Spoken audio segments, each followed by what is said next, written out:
Soyez tous les bienvenus à cette réunion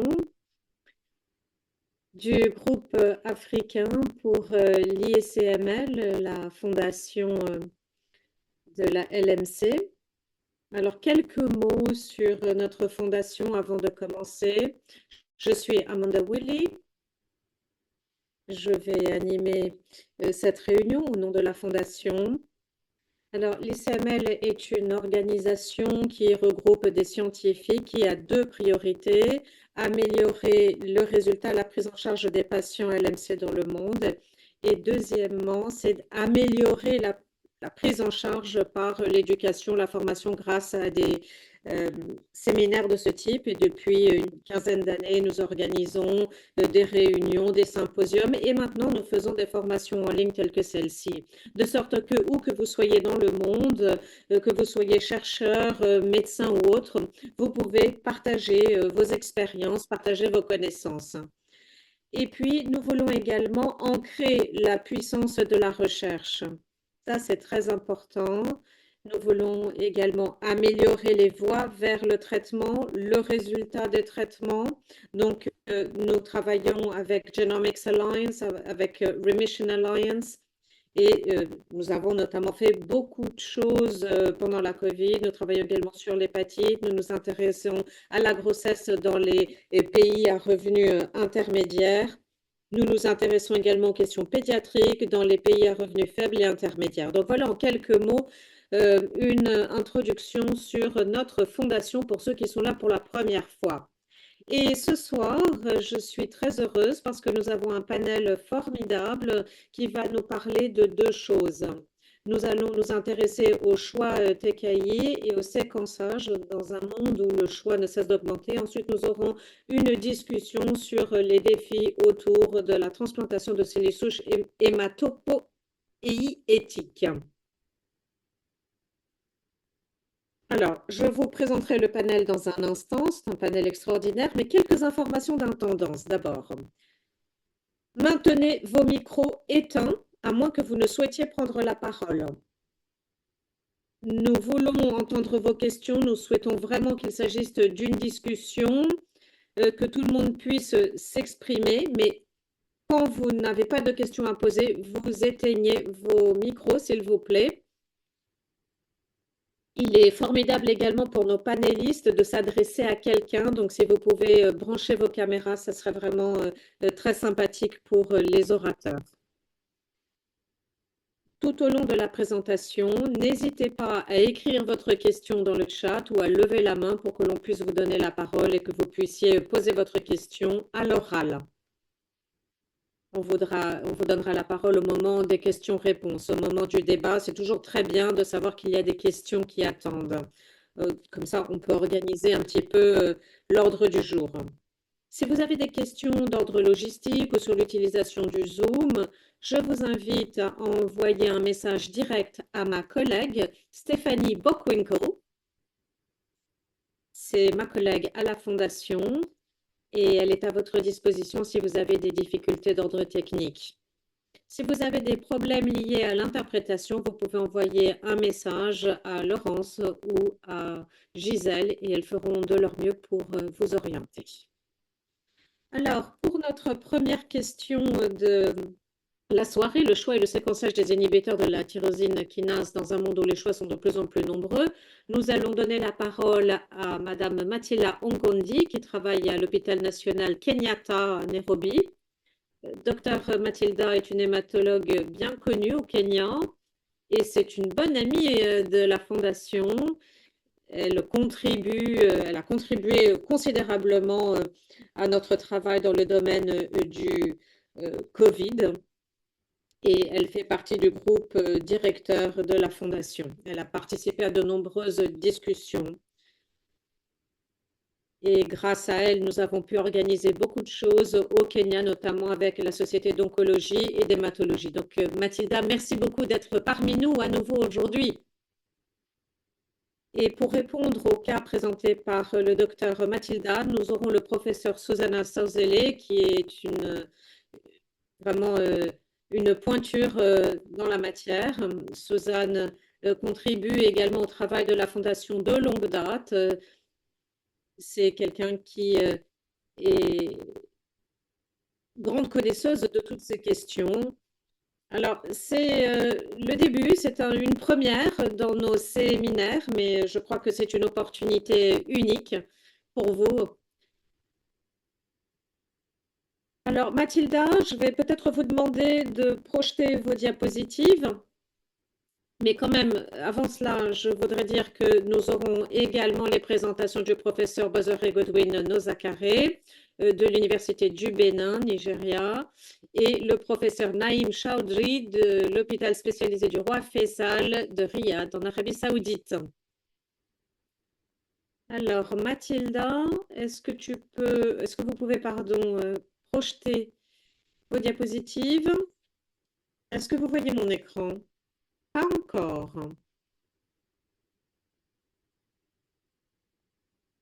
Moi, je le vois. Ah bon, non, non, non, on le voit. C'est moi qui avais un problème. Et j'espère que les autres le voient également.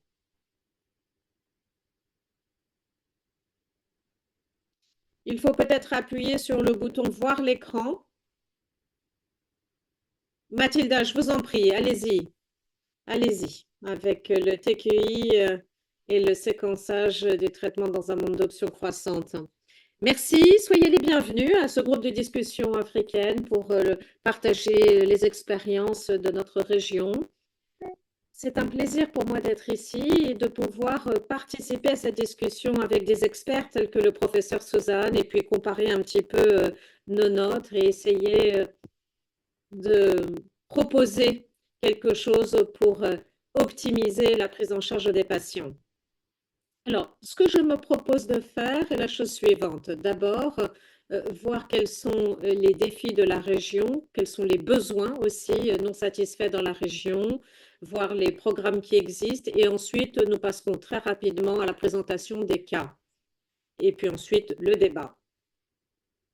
Alors, au Kenya, le programme a commencé en 2002 dans un des hôpitaux privés du pays. Ce sont des installations où le dépistage était possible et il était possible d'assurer la coordination de tous les travaux. Et c'était le meilleur endroit pour assurer une prise en charge des patients, notamment dans le cadre du CLIVEC. Nous avons une clinique pour bénévoles qui se tient toutes les 2 semaines et en 2021, nous avons signé un protocole d'accord avec le ministère de la Santé pour décentraliser nos activités vers d'autres centres du pays. Et à l'heure actuelle, nous avons à peu près 75 750 patients actifs. Et nous avons des patients en deuxième intention également. La plupart des patients viennent à la clinique à titre bénévole toutes les 2 semaines. Alors, en termes de choix de traitement de première ligne, lorsque l'on voit les lignes d'orientation, vous le savez, récemment, nous avons eu de très bonnes évaluations du professeur Chabot, entre autres, et cela nous place en bonne place, pour ainsi dire. La plupart de ces lignes d'orientation sont orientées en fonction de ce qui est disponible et accessible. Par exemple, lorsque l'on s'intéresse au lancement d'un traitement, on s'intéresse à l'objectif. S'agit-il de la survie ou s'agit-il de la TFR lorsqu'il s'agit d'une population plus jeune? Également, le coût de l'ITK par le biais des programmes d'accès. C'est-à-dire que pour tout patient en première intention, il faut faire une évaluation et quelles sont les comorbidités et quelle est la catégorie de risque. On se rend compte que la majorité des patients sont des patients à haut risque.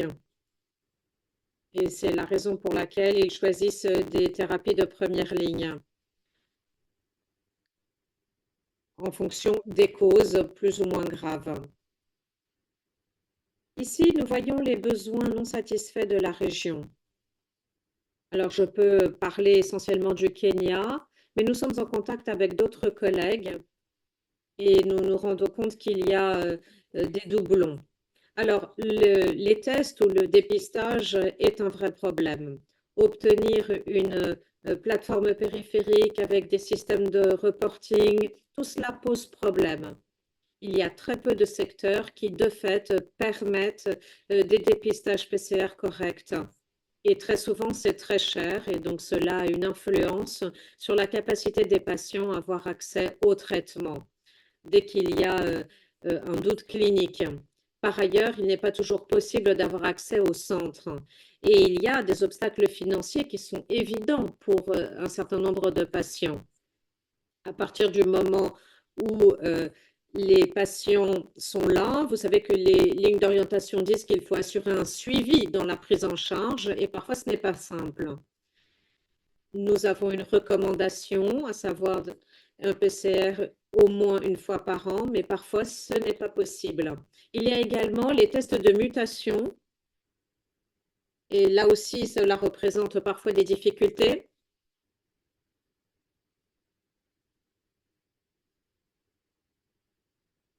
Donc les tests de mutation représentent également des difficultés. On peut compter sur les doigts d'une main quasiment le nombre de patients qui sont capables d'avoir accès à ces tests de mutation. Par ailleurs, il y a des questions de diagnostic, les défis. Par exemple, lorsqu'il y a des infections, on se rend compte que dans le temps, euh, il y a un manque de soutien de la part des laboratoires, ça j'insiste là-dessus, et il y a parfois des tests qui sont nécessaires et que l'on ne peut pas faire. J'aimerais savoir ce que d'autres régions pensent de cela. Par exemple, il peut y avoir un gros problème, mais certains patients arrivent également avec une CT au niveau de l'abdomen, et tout cela a une incidence sur les capacités financières des patients. Parfois, certains patients renoncent à rechercher des soins.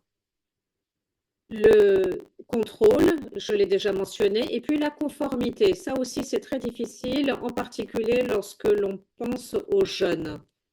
On voit qu'il y a beaucoup de patients qui échouent dans la première intention et donc il est très difficile par la suite d'assurer le séquençage et de choisir donc le traitement de seconde ligne le plus adapté.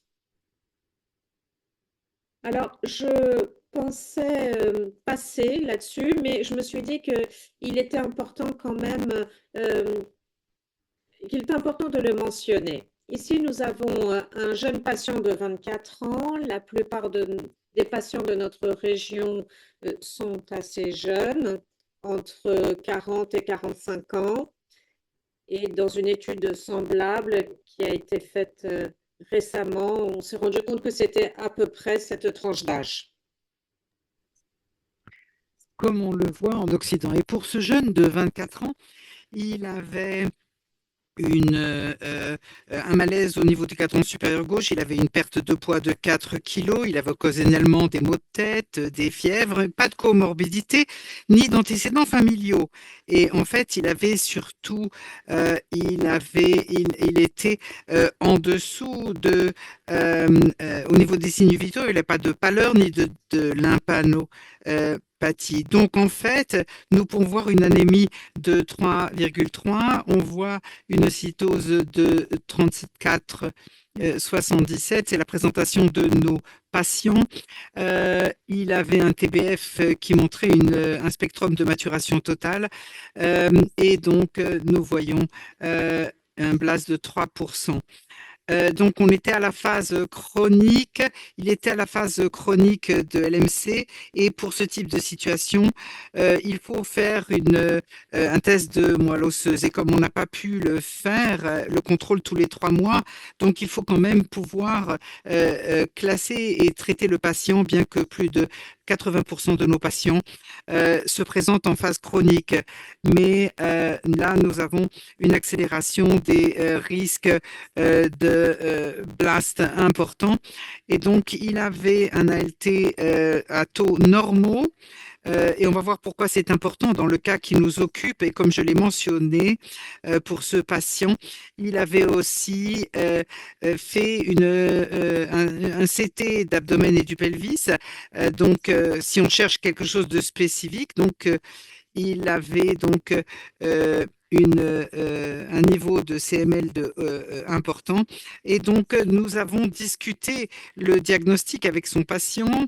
Les patients, évidemment, sont toujours très inquiets. Il faut commencer par la cytoréduction avec de l'hydroxyurea d'1 milligramme et puis la lopirunone en 300 milligrammes. Et après une semaine de traitement, nous avons vu une maladie fébrile dans ton test de symptômes d'infection des voies respiratoires supérieures. Et on voit une baisse à 67, mais son hémoglobine aussi, et ses plaquettes étaient à 128. À ce niveau-là, on a eu aussi une AKI et son ALT est passé à 260. euh, alors qu'on a fait l'arrêt de l'aminatinib et du paracétamol à cause des maux de tête. On a fait divers tests pour rechercher une infection, tout était négatif. Et pendant son admission, nous avons fait tous les TAKI et paracétamol ont été arrêtés, on l'a hydraté par transfusion. Nous avons eu une baisse de l'ALT et on a recommencé l'imatinib comme on en a déjà parlé dans le programme. L'imatinib est le premier choix et vous voyez que les chiffres baissent, mais on a eu des problèmes avec son ALT qui ont continué de manière routinière en termes de tests sérologiques, VIH, antigène, l'hépatie et autres, hépatite et autres anticorps, pardon. Euh, et donc, il était toujours négatif et les anticorps étaient aussi négatifs. Vous pouvez voir que quand on a stoppé son TKI, son ALT a baissé. Ce qui est intéressant, c'est que si nous regardons la section des symptômes, il avait, comme on pouvait s'y attendre, au niveau des profils des effets secondaires, un gonflement des mollets et on ne voulait pas être invasif chez cet étudiant, donc il a fallu retrouver. Donc, euh, on, on est passé à dasatinib et on a commencé avec 100 milligrammes de dasatinib et vous noterez qu'au niveau de la splénomégalie, il y avait une réaction à ça. Sa réaction clinique, il était réactif et son poids, pardon, donc on a eu des problèmes et des anomalies de toxicité, donc on a eu ce changement à cause de la toxicité, une hépatite due aux médicaments. Et quand on a changé et qu'on est passé à la dasatinib, eh bien, on est revenu à un taux normal. Mais ces plaquettes ont commencé à baisser aussi de manière importante. Et on a réduit la dose de 100 à 15 milligrammes à l'époque. Et ça allait bien. Et une fois qu'il a pris, ses parents voulaient que ça aille vite. Et donc, on n'était pas là. C'était des patients qui n'étaient pas typiques. Et donc, ils avaient plus de temps. Et vous voyez que après 3 mois, on a vu le BCR-ABL était à 25,52. Et donc, on a vu essentiellement les changements au niveau des plaquettes. Et il est passé à un niveau de 75, ce qui n'est pas mal. Et à ce stade, on a fait une évaluation. Une des choses intéressantes que nous avons vues avec quelques patients sélectionnés, et donc c'est vrai pour tous les patients, nous avons quelques patients sélectionnés qui sont surtout des jeunes gens qui ont des problèmes de moelle épineuse à cause. Alors, peut-être qu'on va faire entrer Susanna pour qu'on ait le temps de parler des 2 cas et pouvoir discuter plus avant. Euh, Susanna, est-ce qu'il y a des commentaires que vous voudriez faire à ce stade sur ce que Mathilda a présenté? Oui, je crois que c'est un cas très intéressant. Alors moi, j'ai une question. Je n'ai pas bien compris pourquoi vous utilisez la dasatinib 100 mg et baissez à 50 pour revenir en arrière avec vos diapositives, si vous voulez bien. J'ai pas bien compris l'intérêt de passer du dasatinib de 100 à 50. Il y a eu des effets secondaires ou de quoi il s'agissait exactement? Oui, oui, oui, en effet. Alors, je pense que j'ai des chiffres que je n'ai pas bien placé dans ma présentation. Voilà, c'est ici. Donc, son compte était passé à 75. Donc, c'est ce qu'on voit ici. Et donc, à cause de la thrombocyte que l'on a vue ici, et la question serait plutôt de savoir est-ce que c'était pour quelle serait la réaction à une réduction? En fait, selon mon expérience, les patients qui ont tant d'écart au début, donc avec beaucoup de leucocytes en quantité importante, est-ce que vous avez dans la plupart des cas ce type de problème avec, euh, la, avec les thrombocytes ou bien est-ce que le décompte est important au début? Et ça, c'est les patients. Je pense que on a le PCR et qu'on voit le niveau des plaquettes. Et on le trouve dans les réponses parfois quelque part. En fait, c'est pourquoi ça baisse tellement, mais c'est difficile à gérer.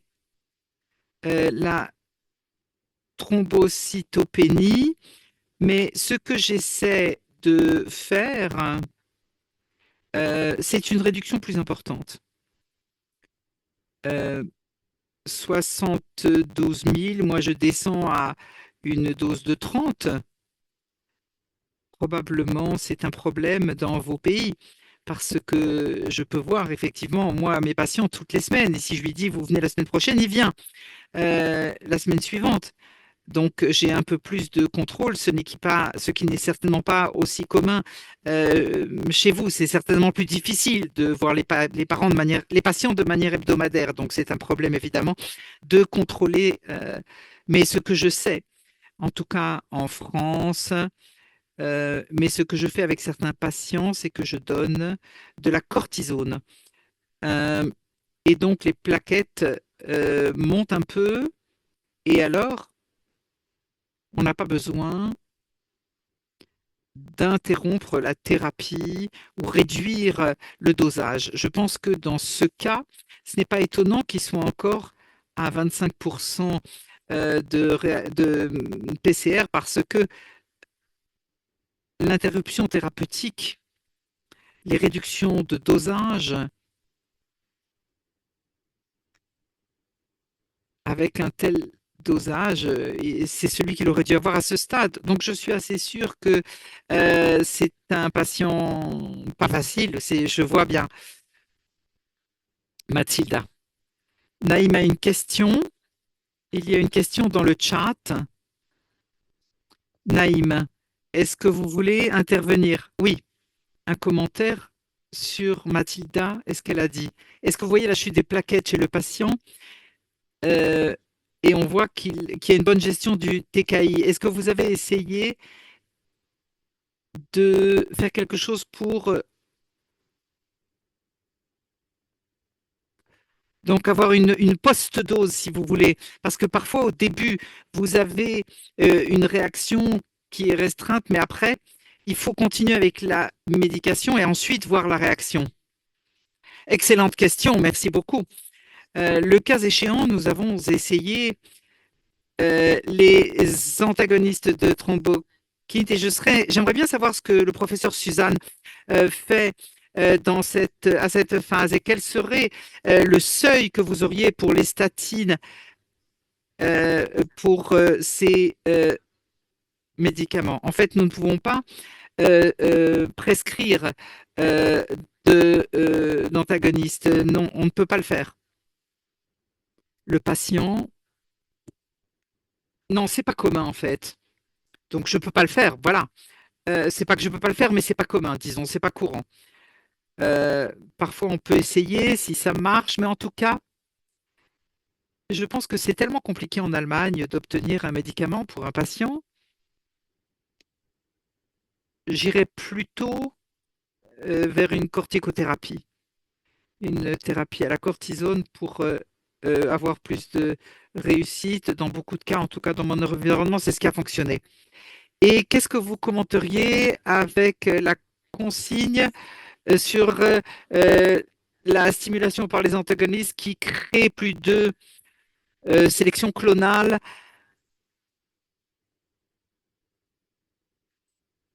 et augmente les risques de transformation? Écoutez, on n'a pas de données. C'est certainement totalement critique, je pense, tout à fait important. Si vous avez un antagoniste qui est mis en place dans le setting, donc on peut avoir des réactions positives, mais vous ne savez pas exactement ce qui le cause ou qu'est-ce qui se passe. Donc, je pense que le ratio est moins de 25%. Je pense que c'est seulement après qu'on pourrait se tourner vers cette option. Mais j'ai pas assez de données là-dessus. Je vois que le professeur Marocha, vous avez levé la main, mais je sais qu'on a encore un second cas pour Mathilda. Si vous pouvez attendre un peu avec votre commentaire et question, et Mathilda va se préparer à présenter son second cas, ce serait formidable.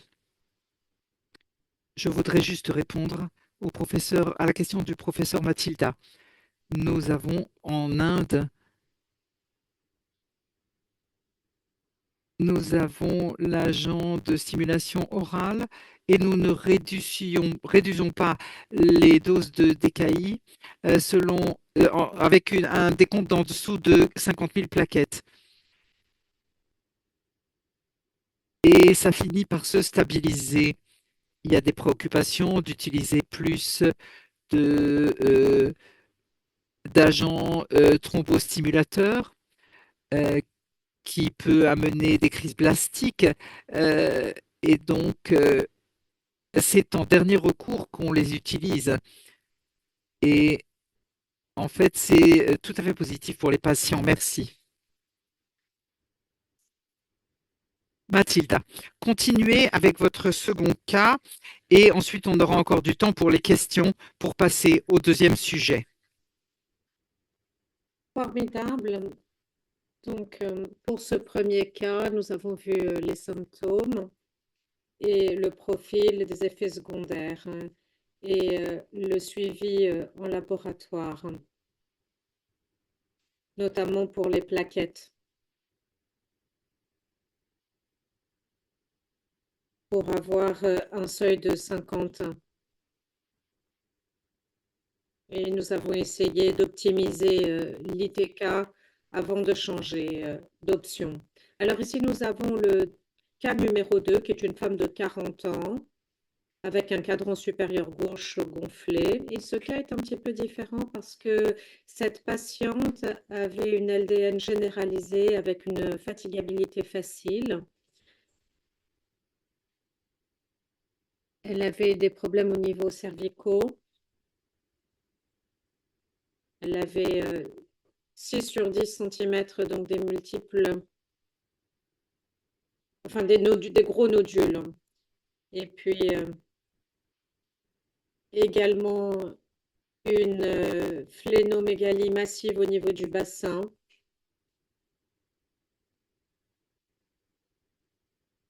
Alors, elle avait une hémoglobine AC 7,2, une WC à 300, et on a essayé de conserver la CML. Enfin, on a diagnostiqué, pardon, une CML en phase chronique. On a commencé avec d'autres examens, le BCR qui était supérieur à 55. Et ce que nous voyons, c'était un contrôle optimal, c'est-à-dire que les échantillons doivent être envoyés, mais nous devons répéter tous les dépistages, tous les tests. Et là, au niveau de la répétition, ça n'a pas été confirmé qu'elle était au-dessus de 55. Donc, elle représentait un risque élevé avec un score isocol intermédiaire. Et elle n'a pas pu faire une biopsie d'une lymph node qui était recommandée au départ. Alors ici, nous avons les résultats après l'introduction des ITK. Donc nous voyons l'hépatocémégalie.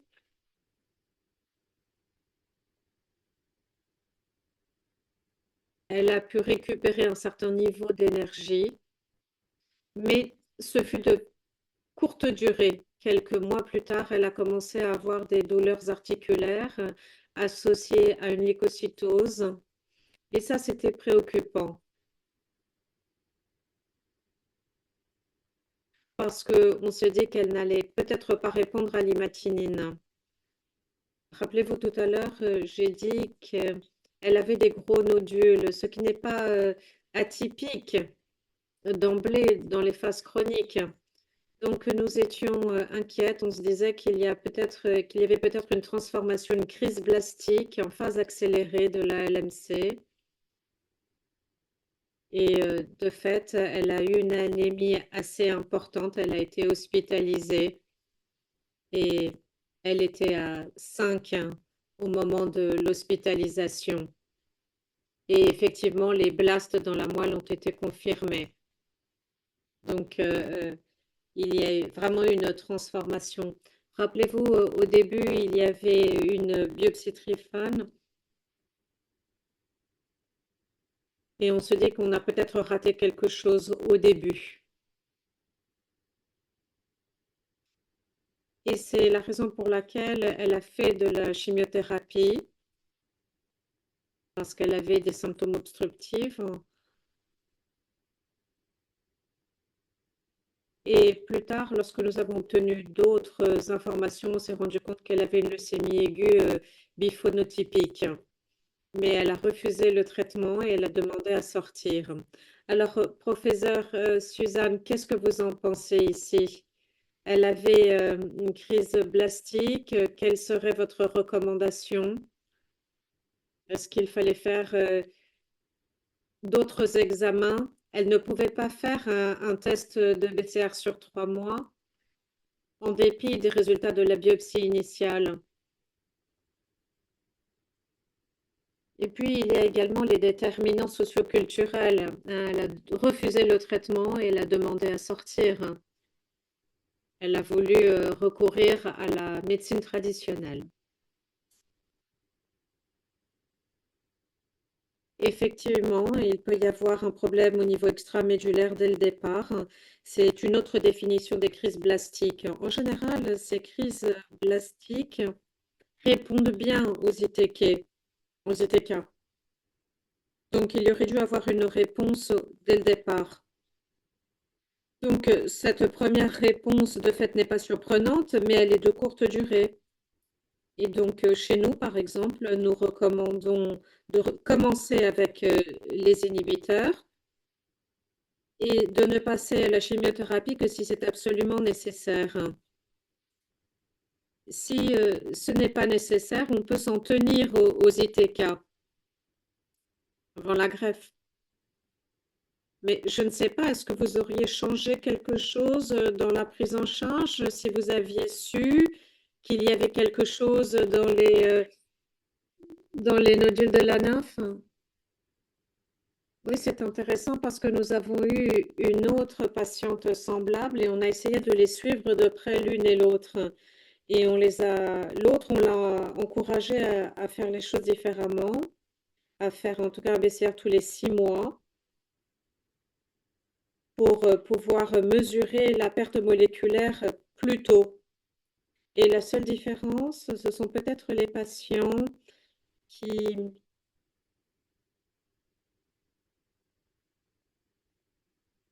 Enfin, nous avons eu des exemples de patients qui ont fait des crises blastiques.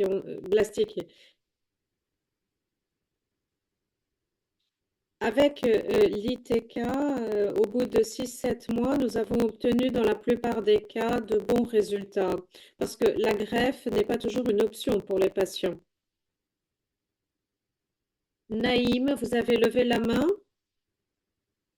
Vous avez une question ou un commentaire? Et nous avons également le professeur Basway qui fait également partie de notre panel. Est-ce que vous souhaitez intervenir? J'ai une question en fait. Est-ce que vous avez fait des mesures au niveau de la moelle osseuse? C'est une bonne question. Pas dans ce cas. Comme je l'ai dit, ça faisait partie ici des difficultés, hein, le dépistage et les examens à réaliser. 60 à 70% de nos patients ont du mal à assurer le suivi, le contrôle. La plupart du temps, lorsqu'il y a des signes cliniques ou des signes de rupture hématologique, on doit vraiment leur dire de faire le test, mais très souvent, ils ne le font pas parce que c'est très cher et ils n'ont pas d'assurance privée. Est-ce que vous auriez, si vous l'aviez su dès le départ, est-ce que vous auriez pensé que cette patiente était candidate à la greffe? Réponse A, écoutez, c'est une bonne question parce que je suis d'accord avec le professeur Suval. Je pense qu'elle était en crise blastique dès le départ.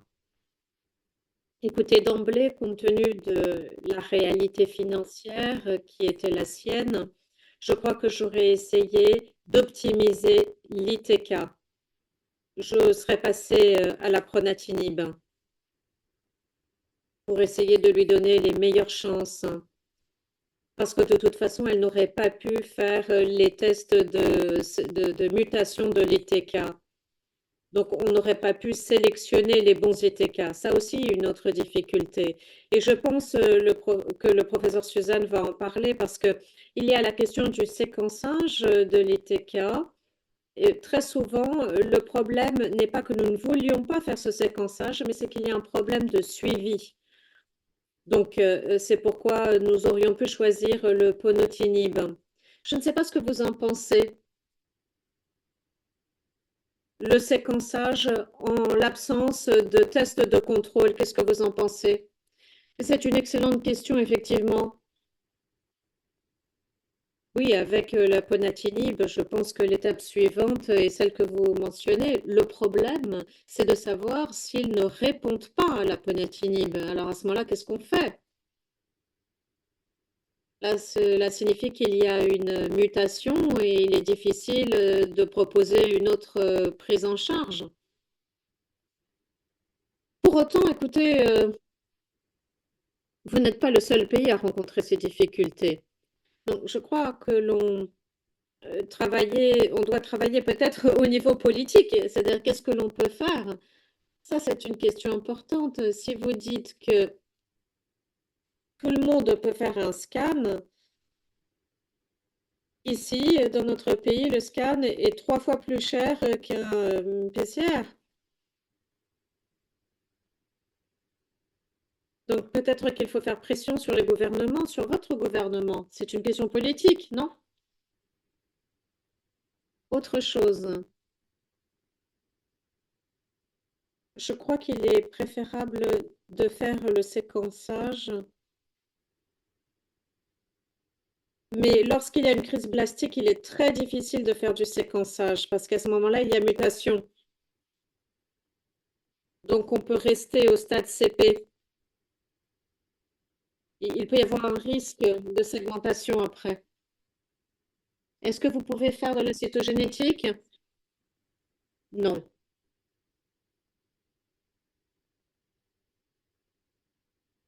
Non, ça dépend vraiment des moyens du patient. Et pour clarifier les choses, le CAT scan, ce n'est vraiment pas pour tous les patients.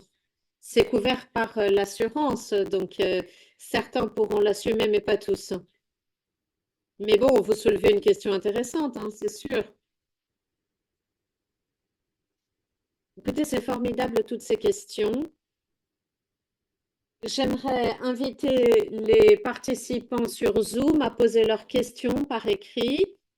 Il y a ici une question, par exemple, sur le risque de développer une toxicité, une hépatotoxicité à la suite des ITK.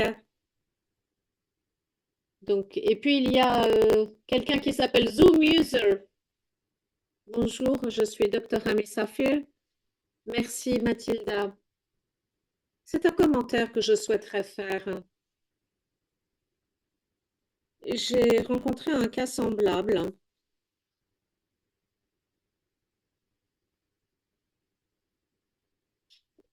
D'emblée, on pense que c'est une crise blastique. Et la biopsie est obligatoire.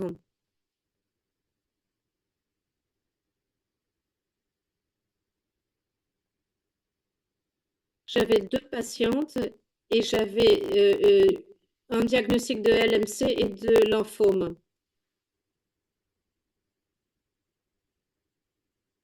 Donc au diagnostic, il y avait la LMC, mais lorsque l'on faisait la biopsie, on s'est rendu compte que c'était également un lymphome. Donc il me semble que la biopsie s'impose sur ces patients. Moi, j'ai rencontré 2 cas comme ça, hein. Donc ça, c'était simplement pour ajouter mon grain de sel à la discussion. Écoutez, pour le coup, j'ai une question. Quel type de lymphome était-ce? C'était un lymphome, l'interprète n'a pas saisi le type de lymphome. C'était un lymphome malin. Oui. Ah, ça, c'est très intéressant comme cas, mais ce n'est pas un cas commun, en tout cas dans nos contrées. Écoutez, chez moi, j'ai eu 2 cas hein, avec des patients avec un diagnostic tout à fait semblable. Ah, ça, c'est très, très intéressant. Merci beaucoup, Amissa, d'avoir partagé cette expérience. Nous avons eu un autre cas qui avait été diagnostiqué comme un lymphome au début, mais après, avec l'histologie réalisée dans un autre laboratoire, on s'est rendu compte que c'était un lymphocyte euh, typique méga. Et donc, ce cas m'a rappelé qu'il est très important d'avoir un bon pathologiste et puis avoir une deuxième opinion. C'est très important d'avoir une deuxième opinion parce qu'il y avait un diagnostic de LMC et puis lorsque l'on a revu l'histologie, on s'est rendu compte qu'il y avait d'autres éléments à prendre en compte hein, et qu'il y avait de fait euh, une situation de crise blastique.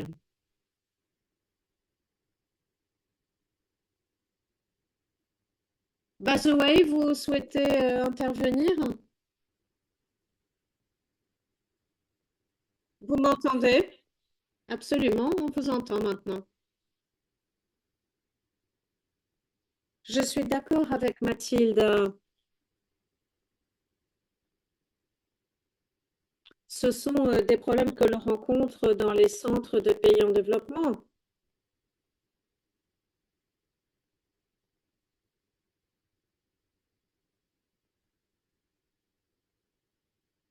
Le son de l'orateur est épouvantable. Les interprètes ont bien du mal à le comprendre. Il serait intéressant de faire une estimation euh, de la transformation des cellules blastiques. J'ai compris qu'il n'y avait pas d'assurance et que les patients devraient payer de leur poche. Donc, lorsqu'ils passent en phase blastique, que se passe-t-il?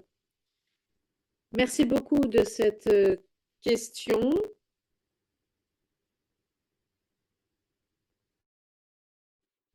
Et donc, le professeur Bignat, qui était un enseignant et qui,